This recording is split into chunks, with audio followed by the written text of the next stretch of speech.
ესეც მე ვარ, უპირობო სიყვარულიო, არსებობსო, ასეთიაო და ისეთიაო. ყავს რამდენიმე ნაცნობი ადამიანი, რომელიც ძალიან ესეთ ხელაღებით მეკამათება ხოლმე, რომ უპირობო სიყვარული არსებობს და განსაკუთრებით ყველაზე მეტად, ასე ვთქვათ, ჩემთვის ცოტა იუმორისტული არის, როდესაც მესაუბრებიან ქალის და კაცის ურთიერთობაზე, რომელშიც არის უპირობო სიყვარული. ამაზე განსაკუთრებით მეღიმება. თუმცა ისედაც მცირედ მორწმუნე ვარ ამ კუთხით და მე არ ვფიქრობ, რომ უპირობო სიყვარული არსებობს. ეხლა ვისაუბრებ რა და როგორ ამ კუთხით და ჩემ არგუმენტებს მოვიყვან და ამავდროულად ვიტყვი, რომ რის გამო გვინდა ადამიანებს, რომ სიყვარული იყოს უპირობო. რის გამო ვუყენებთ ჩვენ სიყვარულს ამ მოთხოვნას, ეს არ ვიცი.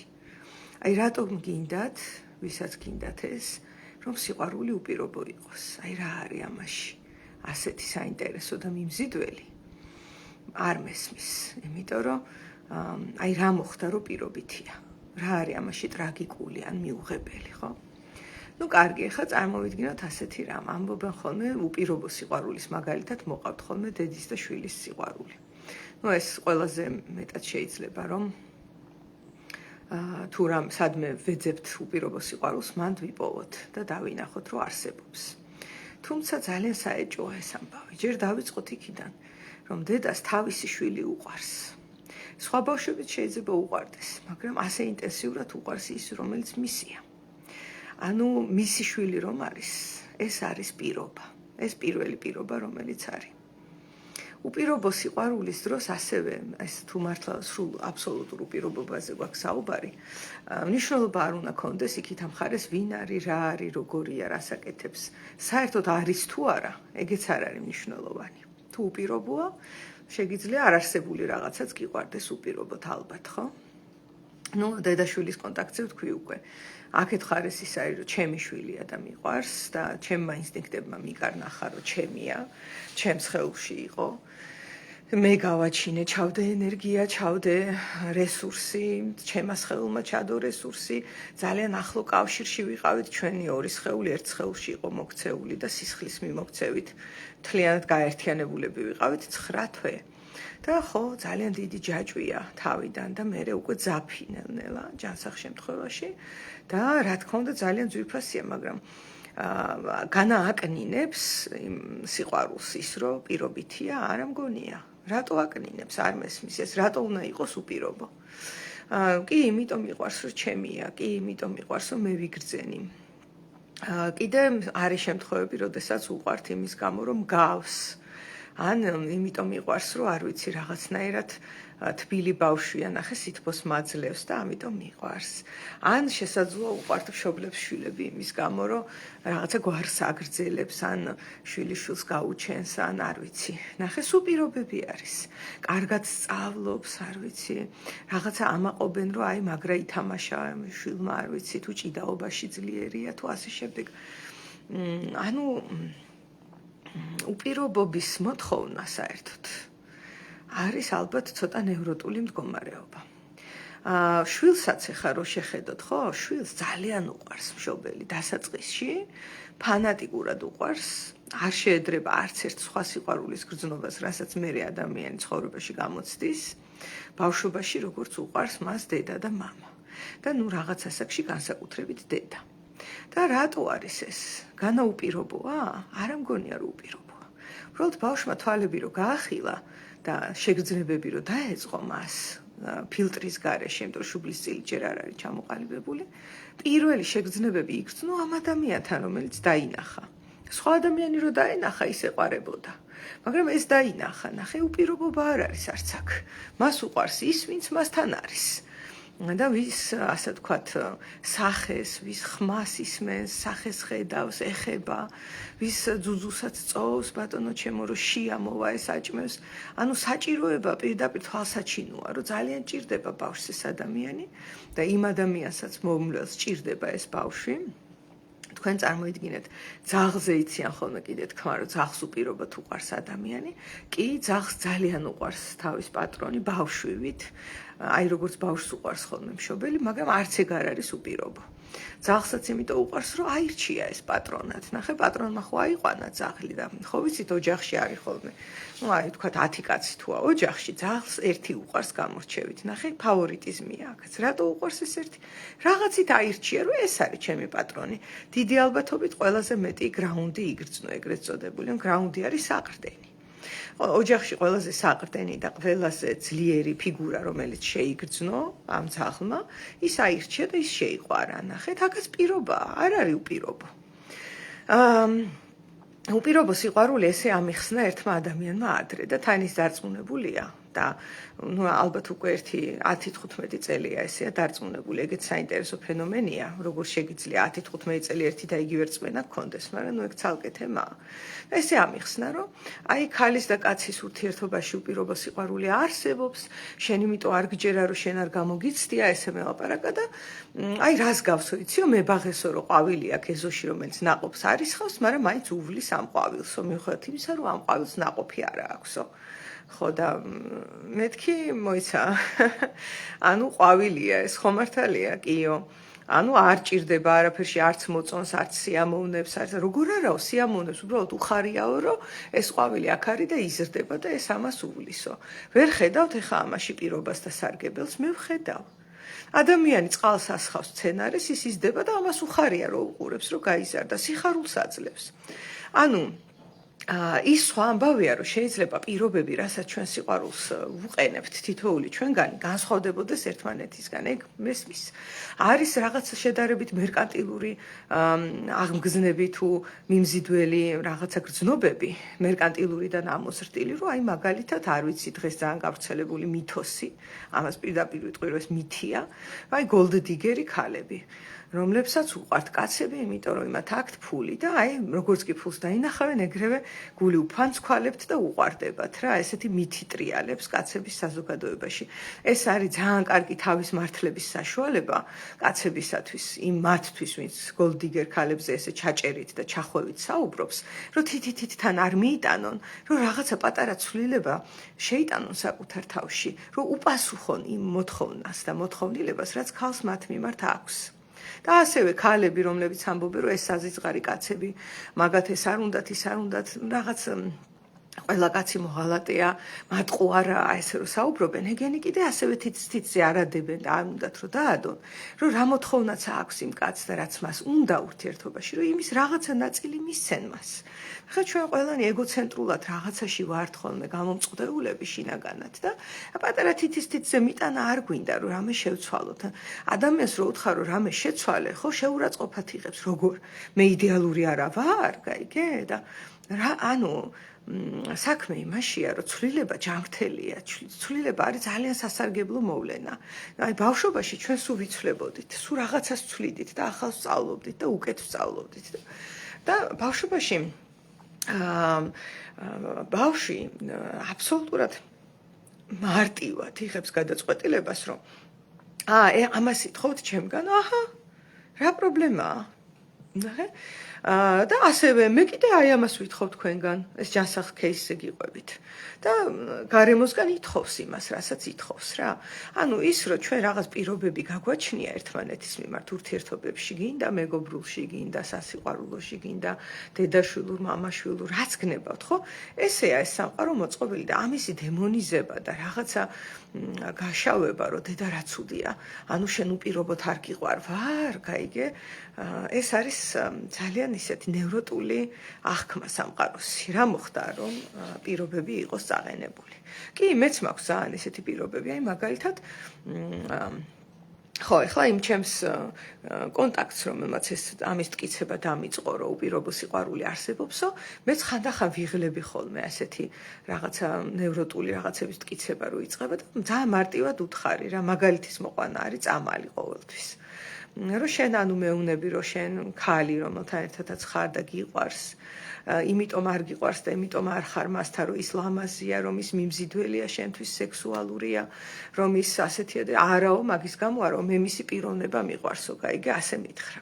კარგი მე უთხარი, ხო პიროვნება გიყვარს, ეხლა წარმოიდგინე, ყველას ღმერთმა დაიფაროს და არავის არ ვუსურებ ამას, მაგრამ აი წარმოიდგინე მეთქი, რომ ამ შენს პიროვნულად საყვარელ ქალს გადაესხა მეთქი მჟავა, გენდომე იგრძნობა სექსი მასთან. აი ჟავა გადასხმული აქვს რა, აი ამ წამს გადაესხა.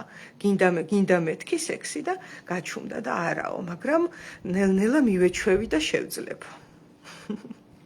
ხო და არ არის ასე რა, ანუ ჩვენი ცხოველური ბუნება ძალიან მარტივად არის მოწყობილი და ძალიან ვართულებთ და თავს ვესხმით ამ ჩვენი ნევროტული ფიქრებით და ფანტაზიებით და აზრებით. რეალობა არის როგორც ჟანგბადი. თუ რეალობასთან დაერთებული ხარ, სუნთქვის გრძნობა მოდის და თუ რაღაცა ბურთში ხდება გამოკეტვა ადამიანის და ეს რაღაც ფანტაზიის სფეროს გამოეკიდება ხოლმე სამწუხაროდ და რეალობისგან თავს იცავს, მაგ შემთხვევაში ხო ძალიან რთულია ურთიერთობები. ეხლა საერთოდ ჟანგბადზე რო ვლაპარაკობ, მინდა გითხრათ, რომ ჟანგბადი მტკივნეულიც კია ზოგჯერ. რეალობა ზოგჯერ მტკივნეულია. თუმცა თუ რეალობის აღქმა ხდება, მერე შეიძლება წინა ლაივზეც ვისაუბრე რაღაცების აშენებაზე. და თუ აღქმული არა მაქვს, მაშინ ქვიშაა. მირაჟია და მირაჟზე ხა რა უნდა ავაშენო, ხო ვერაფერს ავაშენებ და ისევ გრევის და დესტრუქციის განცდა არის, რომლის მონელებაც ძნელია და რეალობაში მიღებული ტკივილის მონელება შედარებით ადვილია. ეხა კიდე უპირობო სიყვარულზე რას ამბობენ ხოლმე და რა მომისმენია, რომ აი როგორ გითხრა, უპირობო სიყვარული თუ უყვართ ამ წყვილს ერთმანეთი, აი რაც არ უნდა გააკეთოს, როგორც არ უნდა მითხრას, რაც არ უნდა ქნას, ყველაფერს ვაპატიებ. საფლავში ჩავყვები, კაცო, ნახე, ესეთი სადღაც აღმოსავლეთში გათხარეს საფლავები და იპოვეს წყვილი, რომ ერთ კაცი იყო, მკვდარი და ქალი ჩაყვა. ქალის ჩონჩხი და ჩახუტებული იყო და ესე ჩაყვა და შეიძლება წარმოიდგინოთ, რომ ეს არის უპირობო სიყვარული. ეხლა რაც აღწერე, ახლა სიცოცხლეზე თქვა ადამიანმა უარი და მეტი რა ქნას, ხო, მეტი რაღა უპირობო. კარგი, მაშინ ესეთი კითხვა მაქვს, თუ უპირობოა სიყვარული მით უმეტეს ქალის და კაცის, რატო ხდება, რომ სექსუალური მიზიდულობის მიხედვით ვირჩევთ ადამიანს? ხო შეიძლება ნებისმიერი შემიყვარდეს მაშინ. აი უპირობო შემიძლია, ხო კაცია, ქალია, რა მნიშვნელობა აქვს მაშინ? ფაქტია, რომ აქვს მნიშვნელობა, ხო? თუ ჰეტეროსექსუალი ვარ, კაცი მიზიდავს, ეს პირობა არ არის? რამხელა პირობაა, სქესი არის პირველი ყველაზე დიდი პირობა ქალის და კაცის ურთიერთობაში და თუ შენ ახლა აწვევი რომ სული გიყვარს ადამიანის, სულს რა მნიშვნელობა აქვს, რომ გინდა კაცის სხეულში იყოს, გინდა ქალის სხეულში იყოს, რატო არჩევ მაშინ სქესით? ანუ რამდენი პირობა არის უბრალოდ წარმოიდგინეთ უკან. Ну, ეს ერთი მხარე არის, მაგრამ ადამიანებს ახლა ახასიათებთ ხოლმე პოლარობები რა. Ну, ეს ერთი პოლარობა ხო ეს არის, რომ უპირობო უნდა იყოს და თუ უპირობო არ არის, ნამდვილი არ არის და ახლა ეს ნამდვილი და უპირობო როგორია, იცი 24/7-ზე რო ერთად უნდა ყოფნა, ეს ფილმებში არის ნანახი. 24/7-ზე ერთად ყოფნა კარგს არაფერს მოიტანს. ფროიდს საერთოდ უწერია, რომ ინცესტი მასე შეაჩერა ადამიანმა, ერთ-ერთი ჰიპოთეზა არსებობს. Ну, ინცესტით ცხოვრობდა ადამიანი ადრე არქაულ დროში და რის გამო შეაჩერა, იცი 24/7-ზე ერთად რო იყვნენ და-ძმები და ამდენს რო ეხებოდნენ ერთმანეთს, შეზიზღდათო. ერთმანეთიო და ტაბუ წარმოიშვა, რომ და-ძმასთან არ უნდა იყო. იმიტომ რომ ამდენი ხელის შეხებისგან გაცვდა აღქმა, რომ ეს საპირისპირო სქესის ადამიანიაო და ესე წარმოიქმნა თლათ ტაბუო რა, რომ და-ძმას შორის ამიტომ აღარ არის სექსუალური კონტაქტი. თან ხო ვიცით, რომ ბიძაშვილ მამიდაშვილებში დღემდე არის იქ კათოლიკურ სამყაროში და ეგვიპტეში თლათ პირდაპირ ინცესტუალურად მოდიოდა ხაზი ფარაონების და ესე იგი წარმოიდგინეთ 24/7-ზე ერთად ყოფნა რას აკეთებს, რომ ცივილიზაციას დაუდო საფუძველი მთელს, რომ აი ტაბუს ქვეშ მოექცა ინცესტი და ადამიანები, რომლებსაც გონიათ ფილმებში აქვთ ნანახი, რომ 24/7-ზე ერთად ყოფნა სიყვარულს აღვივებს, ხო? კაცსა და ქალს შორის ძალიან მწარედ ცდებიან პირიქით. იმიტომ რომ აღქმას დისტანციაც სჭირდება. 24/7-ზე ერთად თუ ხარ, შერწყმა არის ეგ და ცოტა ხანში ვერაფერს ვეღარც იგრძნობ, ვეღარც დაინახავ, ხო? უპირობო სიყვარული კი არა, ნევროტული თავდაცვის მექანიზმია, ხო? ეხლა მეორე უკიდურესობა რა ახასიათებთ ადამიანებს? ეს გავიგეთ. უპირობო სიყვარულის ძიება, რომელიც არ არსებობს და რაღაცა ნევროზია და რაღაც როგორი ის არის, თითის-თითზე განძრევა რო არ მინდა და მინდა რომ ზუსტად ისეთი მიმიღონ, როგორიც ვარ და ეს მიმღებლობის ფსევდო კულტურა. იმიტომ რომ ზუსტად ისეთი როგორიც ვარ რომ მიმიღონ, რა თქმა უნდა, ჩემი ძირითადი მე რაც არის, ის თუ მიუღებელი ადამიანისთვის ჩვენ ურთიერთობა არ გამოგვივა. მაგრამ შესაძლოა ადამიანი მეუბნება, რომ აი ნახე, მე აბსოლუტურად გიღებ, მაგრამ აი სიამოვნებს, რომ აი ეს გააკეთო რა, აი თავზე ესე გამიკეთე რა და მე ხო ჩემით არ ვაკეთებ ამას. მაგრამ თუ ის ადამიანი ამას მეუბნება, რომ ესე გააკეთე, რა პრობლემაა, გავაკეთებ რა, თუ ურთიერთობაში ვართ. ხეები ხო არა ვართ არა. ჩვენი ეგოიზმი არ გვაძლევს საშუალებას უპირობო სიყვარულისას, მათ შორის დედაშვილობაშიც, თუმცა უპირობოსთან ახლოს მხოლოდ ჯერჯერობით ეს ჯაჭვია, მხოლოდ უფალს უყვარვართ უპირობოდ. ჩვენ კი უნდა შევეცადოთ, რომ შევძლოთ და მივუახლოვდეთ ამ მდგომარეობას. სწავლა და გამომუშავება საჭიროა. ეს მხოლოდ რწმენაში გაძლიერებითაა შესაძლებელი და რა თქმა უნდა სურვილი თუ აქვს ადამიანს. თეა, მადლობა კომენტარისთვის. თქვენ როგორც გაგიხარდებათ, შეგიძლიათ აი ახლა რაც დაწერეთ, ესე იცხოვროთ. ეს ადამიანის არჩევანია. თუმცა ღმერთს უპირობოდ ვუყვარვართ, მეც ასე მწამს, ამაშია მისი ღმერთობა. მეორეს მხრივ ჩვენ მე რაც მომისმენია, ეკლესიაში ძალიან ბევრ პირობას გვიყენებენ იმისთვის რომ 60-ში აღმოჩნდეთ და ღმერთს უყვარდეთ და თუ აქედან გადაუხვევთ, არა თუ არ ვეყვარებით, არამედ ჯოჯოხეთში აღმოჩნდებით. რა გითხრათ, აბა, უპირობო მე მანდ ვერ ვხედავ უპირობო სიყვარულს. ღმერთში ვხედავ, მაგრამ რასაც რელიგია ჩვენ გვეუბნება და გვასწავლის, რომ აი ღმერთის ერთი პატარა ცოდვაც რო ჩაიდინო უკვე შორდები ღმერთს და 60-ში ვერ მოხვდები, მე მანდ უპირობობას ვერ ვხედავ. არც როგორ გითხრა, ვერც იქნებოდა უპირობობა რა. ეხლა მე თუ ბოროტების კეთება მინდა 60-ში რა მინდა მაშინ, ხო, არც არის ჩემი, არ ვიცი. აი ცოტა დამაბნეველია ხოლმე საერთოდ რელიგიური შინაარსების სიმართლე გითხრათ. ოკეი. ეხლა რაც შეეხება მეორე უკიდურესობას, რომელიც არის პირობით სიყვარულზე ჩაჭერა. ეხლა აქაო და პირობითია სიყვარული არის ესეთი კატეგორია ხალხის, რომელიც ტვინით და მათემატიკურად გამოთვლიან ხოლმე, რომ ასეთი და ასეთი უნდა იყოს, ისეთი და ისეთი უნდა იყოს ეს მეორე ადამიანი, ესეთი და ესეთი ურთიერთობა უნდა გქონდეს და არაფერი არასოდეს არ არის საკმარისი. და ეძებენ რაღაცა იდეალებს რა. ესე უნდა ვგრძნობდე თავს და ისიც ესე უნდა გრძნობდეს და არ ვიცი ხელფასი ამდენი უნდა გქონდეს, ან იმდენი უნდა გქონდეს და სექსი კვირაში ამდენი და იმდენი უნდა გქონდეს და ამდენ ხანს და იმდენ ხანს უნდა გრძელდებოდეს და გარეგნულად ესე უნდა ვიყოს, ესე უნდა იყოს, არ ვიცი წონა, ვის რა აცვია, ვის რა ფერი უხდება, არ ვიცი. აი ძალიან ბევრი დახვავებული პირობა ყრია ძირს. ესეც ძალიან რა თქმა უნდა ნევროტული მდგომარეობა არის რა. ანუ ცხოვრება, როდესაც გინდა რომ რაღაცა ესეთ ჩარჩოში იმასქნა გამოამწყდიო, როგორი უნდა იყოს, არ ვიცი, ურთიერთობა და მე დაზომება რომ მიდის, რომ ესეთია ურთიერთობა, როგორც ხა მე წარმომედგინა, ხო? რა მტკივნეული გამოცდილება, ესე იგი ფაქტიურად მეორე მხარეს ადამიანს პირობას კი აღარ უყენებ დოზირებულ პირობას, უყენებ უკვე იმას, რომ გახდეს ვიღაცა სხვა. ეს კიდე სხვა ამბავია რა. და ხანდახან ადამიანები როცა ამბობენ რომ უპირობო სიყვარული მინდა და მწყურია, გულისხმობენ ალბათ ამას. რომ ნუ მეძალადებით, რომ მე გადავკეთდე. აი მოდი დამაძალებ, რომ პირობითად მე თუ ვარ, არ ვიცი, არწივი, ნუ მეძალები და ნუ მეძალავები, რომ გადავკეთდე და გავხდე ნიანგი. იმიტომ ეს აღარ არის პირობითი სიყვარული და საერთოდ არ არის ეს სიყვარული და ეს არის მეცაც გეტყვით სიყვარული კი არა, დანახვა არ არის ვისთან მაქვს საქმე. და ეხლა თუ ადამიანი დანახული არ ამყავს, წარმოიდგინეთ რა მტკივნეული გამოცდილებაა, ესე იგი მე მას თავს ვახვევ, ჩემ რაღაცა წარმოსახვას, როგორი უნდა იყოს, არ ვიცი, ჩემი შეყვარებული კაცი თუ ჩემი შეყვარებული ქალი და ამ პირობას უნდა მიეზომოს ეხლა რა.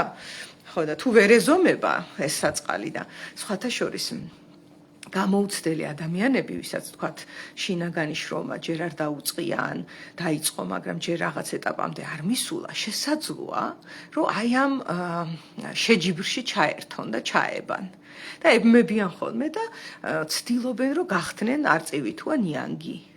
მაგრამ ეხლა ერთი უცნაურ რაღაცას გეტყვით რა, ხანდახან შეიძლება მოხდეს ისე, რომ ძალიან მიემსგავსო ნიანგს. კი არწივი ხარ, მაგრამ მიემსგავსო ნიანგს და იცით რა უცნაური რამე ხდება. როგორც კი ნიანგს დაემსგავსები, იმ ადამიანს აღარ უნდა ურთიერთობა. იმისი მთელი პირობა თუ მიზიდულობა თუ ნევროზი იყო ის, რომ გადაკეთება სიამოვნებდა, რომ გადაკეთების პროცესი მიმდინარეობს და თუ ახლა ადამიანმა ივაშკაცა ბჭყალებში და მართლა გადაიკეთა თავი, ის ფანტაზიის სფერო იყო ის რეზულტატი, რასაც ეს ადამიანი ელოდა და რეზულტატი თუ დადგა და ვაიდე და პირიქით გარბის და აღარ უნდა არაფერი. იმიტომ რომ იმას მოწონდა აი ეს მდგომარეობა. ნახეთ, ადამიანები რასაც ამბობენ, ესეა, ისეა, საერთოდ ლაპარაკი, ხო? არის ძალიან დაბალი ინფორმაციის მომცემი. ფსიქოლოგიაში ეს ცნობილი ამბავია და კომუნიკაციაში. სხვათა შორის კომუნიკაციის ფსიქოლოგიის კურსს ვიწყებ მარტში და ჩაეწერეთ. ძალიან საინტერესო იქნება, ხო? იმ გაგებით, რომ კომუნიკაცია არის ალბათ, რასაც აკვნიდან უნდა ვსწავლობდეთ, უნდა იყოს კაი გარემო, რომ ჩვენ შეგვეძლოს ერთმანეთთან ეფექტური საუბარი, ეფექტური გაზიარება, ეფექტური მოსმენა. იმიტომ რომ ეს სერიოზული სკილსეტია, რომელიც მე მთელ ცხოვრებას განაპირობებს რა, თქმა და მოსმენა, ეს ორი უნარი. მაინდა-მაინც ყურადღება არ ექცევა, რა თქმა უნდა, ჩვენით ინტუიციით ამას ყველანი ვსწავლობთ, თორე ეხლა ცოცხლებიც არ ვიქნებოდით, იმდენად ფუნდამენტური საჭიროება, მაგრამ აი ამ კურსზე უფრო უკვე სიღრმისეულად ვეცდები, რომ გამოცდილებაში მოვიტანოთ ეს თითოეულმა მონაწილემ.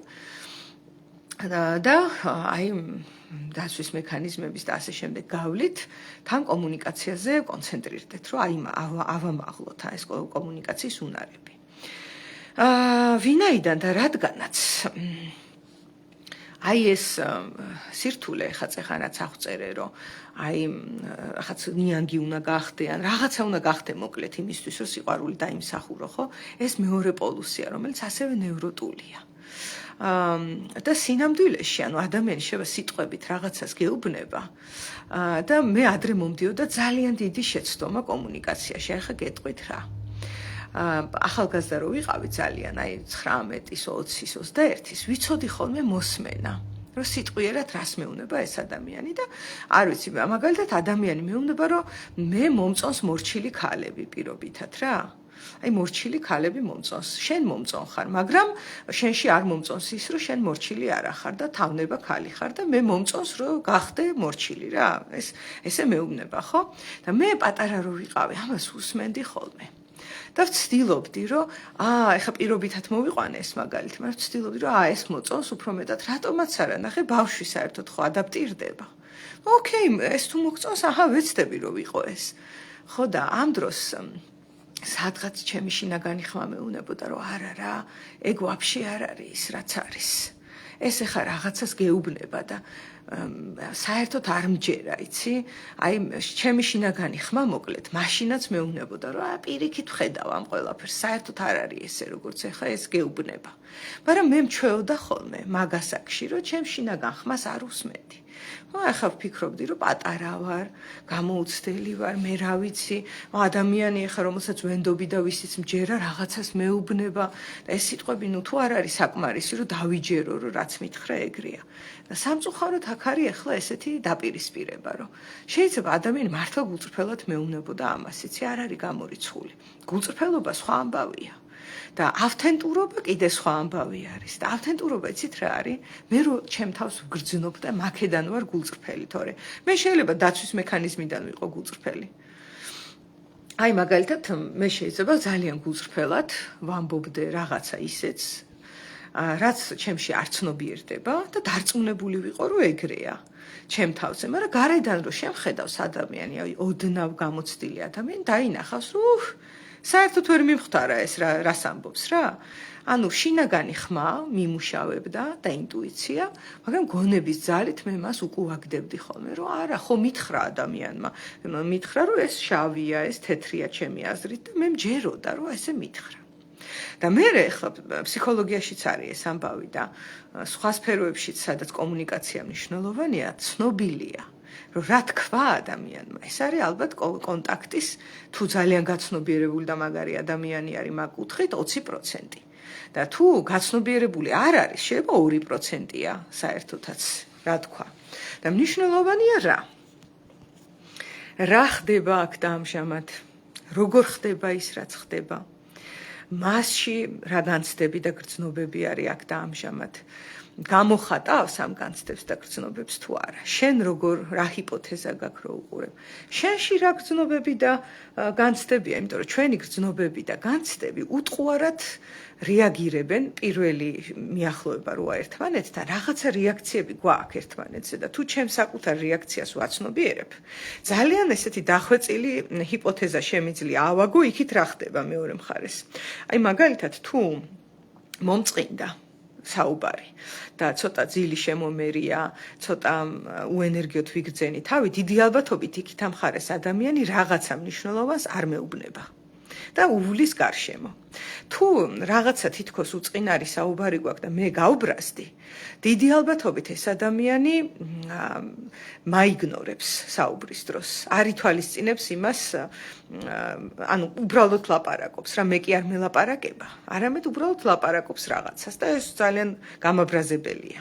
ნახეთ ის ფაქტი თუ ჩემი ფსიქოემოციური სხეული როგორ რეაგირებს საუბრის დროს, ხო, მაწვდის ინფორმაციას იქით რა ხდება.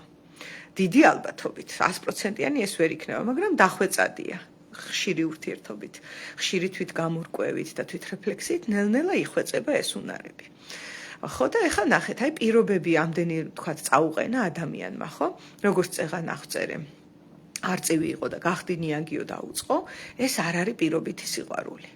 ეს ისევ ნევროტული არის, გადაკეთების ცდელობა არის სხვა ადამიანის და რაც თავარია ის ადამიანი საერთოდ დანახული არ არის, იმიტომ რომ თუ დანახული იქნებოდა, არწივი როა ეცოდინებოდა ამას. და ესეთი ფუნდამენტის გადაკეთება არ არის პირობების წაყენება. შეიძლება არწივს თხოვო, რომ ასე აფრინდი ცოტა და ცოტა მარცხნივ გაფრინდი და ცოტა მარჯვნივ გამოფრინდი და თუ ურთიერთობა გვაქვს ეგ ოკეია. მაგრამ არწივს უთხრა, რომ ნიანგი გახდი წყალში ჩადი და ინადირე, ეს პირობა არ არის. ამიტომაც აი ამ ორ უკიდურესობას შორის მოძრაობენ ხოლმე ადამიანები. ერთის მხრივ თითქოს საერთოდ მოთხოვნა არაფერი არ აქვს და უბრალოდ რომ არსებობს საკმარისია და უპირობოდ უყვარს ერთის მხრივ. და მეორეს მხრივ კიდე არის, რომ პირობები არის ტოქსიკური და საერთოდ აღარ არის უკვე პირობები, არამედ არის რაღაც ნევროტული გადაკეთების ცდელობები, რაც მტკივნეული გამოცდილებაა. ეხლა როგორც ბევრ სხვა რამეში, ოქროს შუალედი, რა თქმა უნდა, არის მიღწევადი, უპრიანი და სასარგებლო ადამიანისთვის და აი როგორ შეიძლება ეხლა ამის ასე ვთქვათ მიღწევა, რომ არც უპირობოში ვიყო და არც ესე პირობითში თავით არ გადავეშვა ნევროტულად. საკმაოდ სკრუპულოზური სამუშაოა, რაღაცა პატარა დეტალებს აღწერე, ხა სრული აღწერა ამისი ძალიან რთულია. რაღაცა რამდენიმე დეტალს და მინიშნებას მოვიტან, მე რასაც დავკვირვები ვარ და ნუ იქნებ ვინმეს რამეში გამოგადგეთ, აბა ვნახოთ. პირველ რიგში ძალიან მნიშვნელოვანია ურთიერთობების დროს, კი მეგობრულია, საქმიანია თუ რა არის, ორი რამ, ერთი აღვიქვა მე რა მჭირდება მართლა გულწრფელად და რა მინდა ამ ურთიერთობისგან. და მეორე, ჰიპოთეზა შევქმნა ემპათიით, რა შეიძლება მეორე მხარეს მყოფ ადამიანს ჭირდებოდეს და უნდოდეს ამ ურთიერთობაში. რომელსაც მე გადავამოწმებ, ვკითხავ კიდეც და შევეცდები, რომ შევამოწმო რა თვითონ ურთიერთობის პროცესში. ანუ პირველი არის, რომ მე ვიცოდე რა მინდა და რა მჭირდება, აი მაგალითად თუ მე მინდა, რომ ვუყურო როგორ დაფრინავს ადამიანი. მაგ შემთხვევაში ალბათ ღირს რომ დავაკვირდე და არწივთან დავიჭირო ურთიერთობა და არა ნიანგთან. იმიტომ რომ თუ მე მინდა რომ დაფრინავდეს და ნიანგთან მაქვს ურთიერთობა და მე უცებ გამოირკვევა რომ ვაიმე ეს მე ვერ მომცემს იმას რაც მე მინდოდა, იმიტომ რომ ნიანგია რა ვიცი. მე მინდოდა ეფრინა ჩემთვის. და ეს ეხა წყალში დაცურავს. განაცუდია ნიანგი. უბრალოდ მე რა მჭირდებოდა მისგან, ეს არის მნიშვნელოვანი. და მეორე ვინაიდან ორნი ვართ ამ ურთიერთობაში, ცოტათი ჰიპოთეზა და დაკვირვება მქონდეს იმაზეც, რომ აი იმას რა უნდა ჩემგან ახლა. რა შეიძლება მე მივცემ მას. კი პირობებია ესენი, მაგრამ ეხლა ნახეთ როგორი რაღაცა არის. მინდა საერთოდ და მჭირდება, როდესაც ამოზრდილი არის ჩემი მედან და ავთენტურია, ხო? ძალიან ისეთი ნათელი და მკაფიოა, ვის რა შეიძლება უნდოდეს. აი ხა ვიგეტყვით, მაგალითად. აი მაგალითად, დაახლოებით ესე 25 წლის ქალსა და მამაკაც ალბათ უმრავლესობას ყველას არა. შესაძლოა უნდოდეთ ხანგრძლივი ურთიერთობის პოვნა. შესაძლოა ურთიერთობაში ადამიანებს დიდ უმრავლესობას უნდოდეთ ერთმანეთის პატივისცემა. შესაძლოა წყვილს, ქალსა და მამაკაცს დიდწილად და უმრავლეს შემთხვევაში უნდოდეთ სექსუალური კავშირი. ზოგს შეიძლება ასექსუალები არიან და არ უნდოდეთ. ესეთიც არსებობს, მაგრამ ძირითადად ალბათ ასე არის. ალბათ ქალსა და მამაკაცს როცა აქვს სექსუალური კონტაქტი, ღირს რომ გაარკვიონ ქალმაც და კაცმაც ერთმანეთისთვის რა არის უფრო სასიამოვნო და რა არის უფრო უსიამოვნო. ალბათ 100%-იანი ისევ არ არის, მაგრამ ხშირად ასეა. ნახეთ, ესენი სუპირობებია. პატარა პირობები, რომლებზეც ურთიერთობაში მყოფი ადამიანები აწარმოებენ მოლაპარაკებებს და კონტრაქტებს. და ეს პირობები, ეხლა მე რაც აღგიწერეთ, ამოზრდილია ჩვენი ავთენტური რეალობებიდან. თუმცა არსებობს ნევროტული სურვილები, რომლებიც საჭიროებებთან არ არის დამთხოვაში და მაგალითად შეიძლება ადამიანი იყოს ურთიერთობაში და ერთი შეხედვით ჰიპოთეტურად მოგეჩვენოთ, რომ ეს ადამიანი თუ გინდა რომ შენთან იყოს, ამისათვის ოქროს კოშკი უნდა დადგა. და ამ ადამიანს უნდა და სჭირდება ოქროს კოშკი. ეხლა არ ვიცი ეს მე ხა ვაზვიადებ სპეციალურად. შეიძლება რაღაცა სადღაც არ ვიცი 8 მილიარდი ვართ და ძალიან ძნელია ესე გადაჭრით თქვა რომ არავის ეს არ ჭირდება მეთქი. ვიღაცას შეიძლება ავთენტურად ჭირდება ეს ოქროს კოშკი, შეიძლება. მაგრამ ისევ პროცენტულად რომ შევხედოთ, ხო, 90% ადამიანს ალბათ ცხოვრებისთვის, სიცოცხლისთვის, სიცოცხლის გრძნობისთვის, ურთიერთობისთვის და როგორ გითხრათ, თავგადასავლებისთვის ან პირიქით უსაფრთხოებისთვის თუ რაც გნებავთ, ალბათ ოქროს კოშკი არ ჭირდება. აი, ძალიან ადვილია ნახე, სადღაცა ძალიან ადვილია გაიგო რა არის ავთენტური სურვილი და ნევროტული სურვილი. ნუ ზოგჯერ რთულიც არის, მაგრამ ავთენტური უფრო მეტად მოჭიდებულია ხოლმე სხეულებრივ რეალობებს. ხოლო ნევროტული სურვილები უფრო ფანტაზიის სფეროდან იღებს სათავეს, რომ აი რაღაცა ოქროს კოშკი და მე შეიძლება შეგხვდეთ ადამიანი, რომელიც დეპრესიაშია.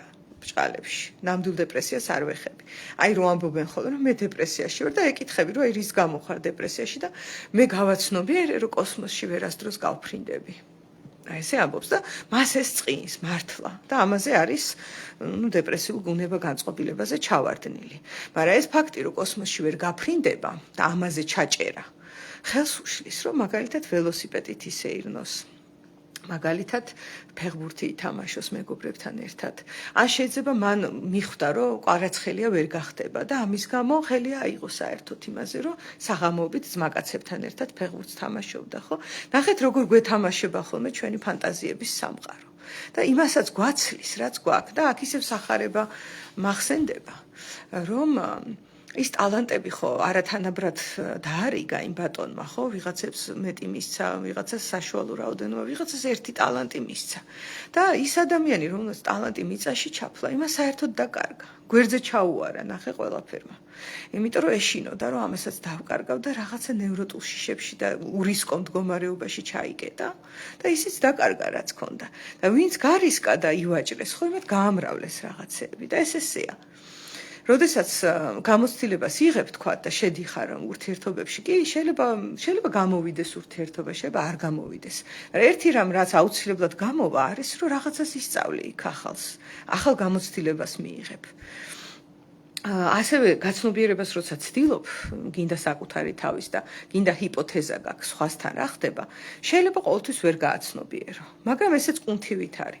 ერთხელ, ორჯერ, სამჯერ და მერე უფრო ხშირად გაცნობიერდება. მე რა მინდა და მჭირდება, იქით ხარეს რა არის.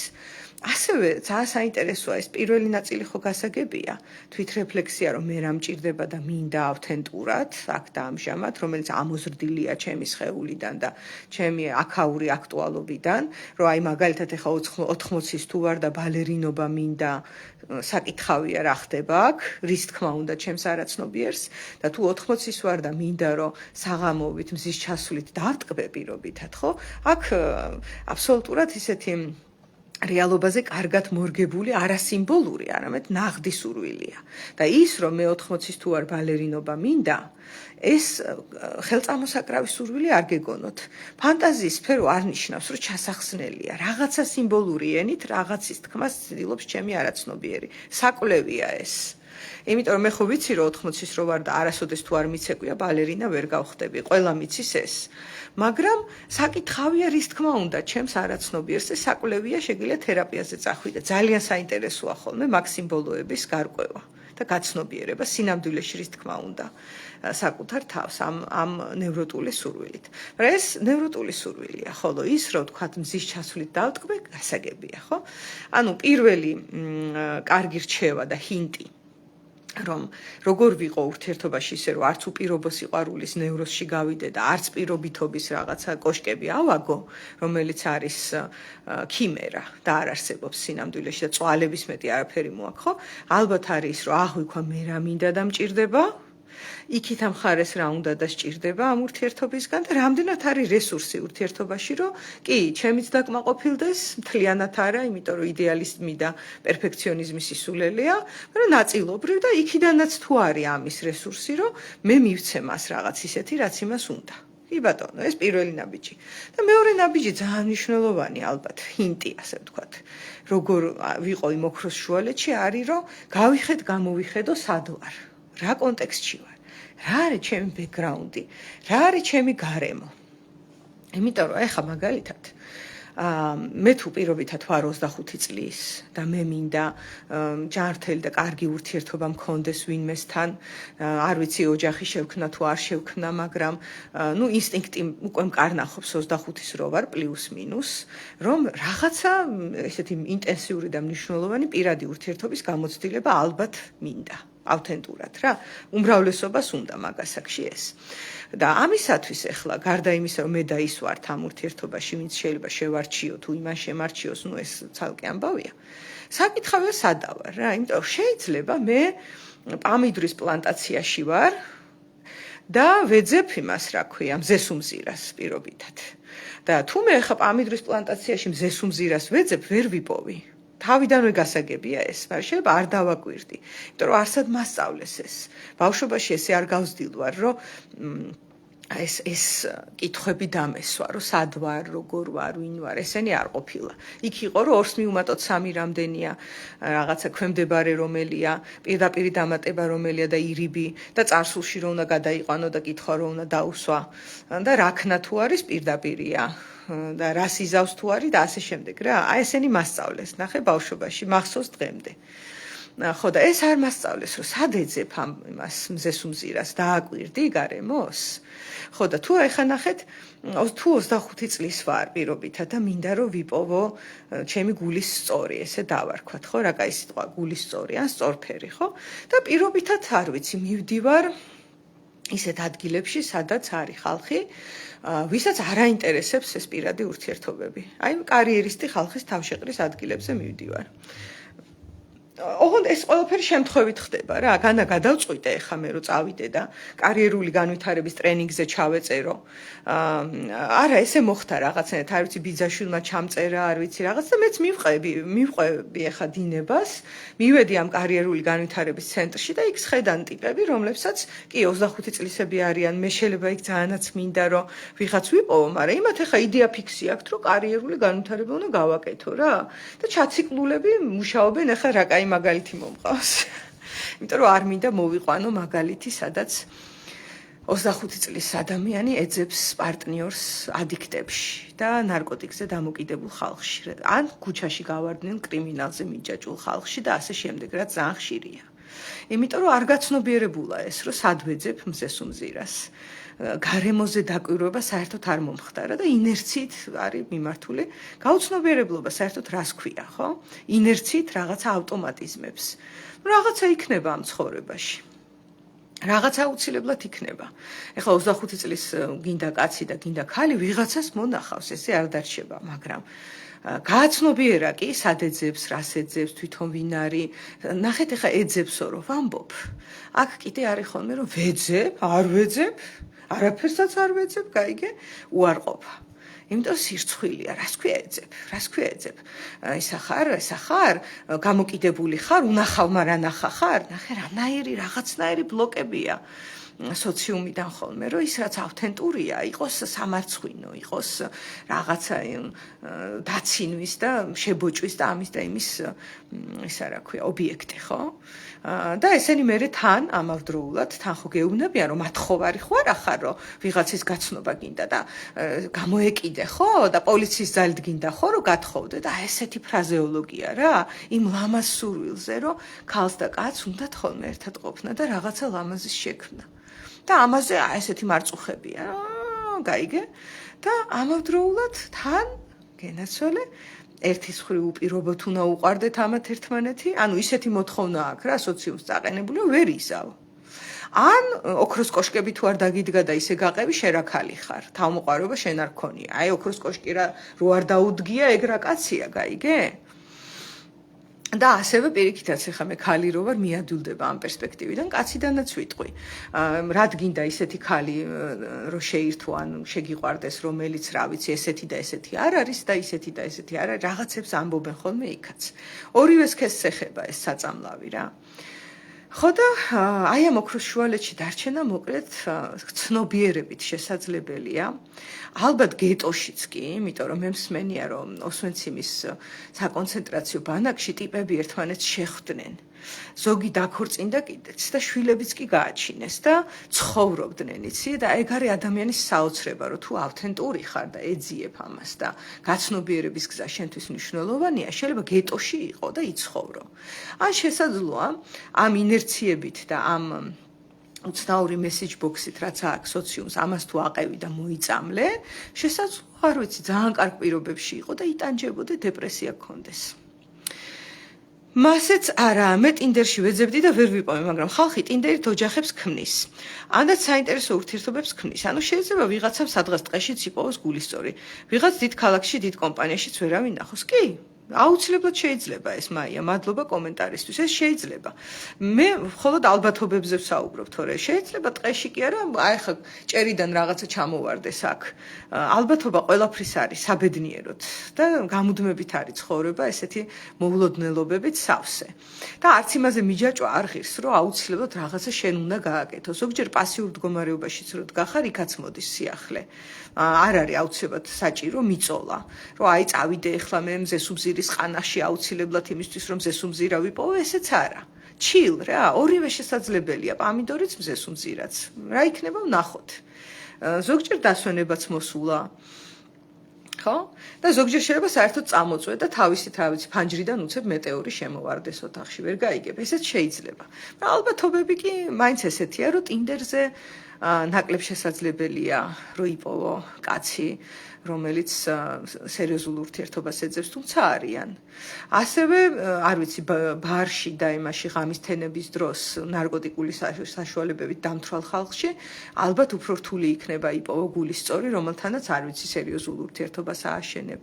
ან მაგალითად შენ თუ ლაშქრობები გიყვარს და სალაშქროდ სიარული გიყვარს და იქ დადიხარ, ხო? იქ შეიძლება იპოვო ისეთი ადამიანი, რომელსაც ასევე უყვარს ლაშქრობა.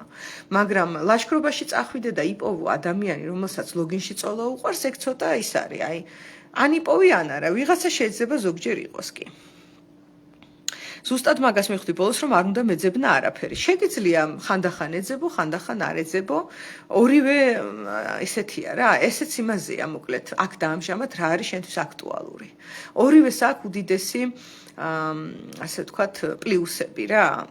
ნახე, ის მე ხა ურთიერთობებზე ვლაპარაკობდი, რა კი უპირობო სიყვარულზე იყო საუბარი და გარეთ ვისაუბრე ძირითადად სხვა ადამიანზე. მაგრამ მეორე მხრივ საკუთარ თავთანაც ხო არის ურთიერთობა. საკუთარ თავთან ურთიერთობა ერთ-ერთი ყველაზე მნიშვნელოვანი ურთიერთობაა და თან საკუთარი თავი მთელი ცხოვრება აქ იქნება. მასთან ვერც გაყრა იქნება და ვერც შერიგება და ვერც დაგბლოკავს. და საკუთარ თავთან ურთიერთობის დაალაგებასაც დაახლოებით ესეთივე სკილსეტი ჭირდება. ნახე, საკუთარ თავში ორნი ვართ. ეს გეშტალტში ცნობილია, ზედა ძაღლი, ქვედა ძაღლი, უხეშად რო ვთქვა. ნუ ზედა ძაღლი ამბობს, წავიდეთ მარცხნივ, იმიტომ რომ ესეა საჭირო. და ქვედა ძაღლი ამბობს, კაი, წავიდეთ, ოღონდ ხვალ. ნახე, ესეთი ცნობილი სიმბოლური დიალოგი არის გეშტალტში მოყვანილი, აი ამ თემაზე. და რას ნიშნავს ახლა ეს? რომ ჩვენ შიგნითაც ორი მე არის, რომელსაც ერთმანეთთან ან კონფლიქტი აქვს, ხან ისა აქვს, თანხვედრა აქვს, ხან ჰარმონია აქვს, ხან რაღაცა დაპირისპირება აქვს, ხან ერთმანეთს არ ელაპარაკებიან და გაბუტულები არიან, ხან ერთი მეორეს აკრიტიკებს და რაღაც აჩმორებს თუ აბულინგებს და ასე შემდეგ. და ამათი ურთიერთობაც მოსაწესრიგებელია.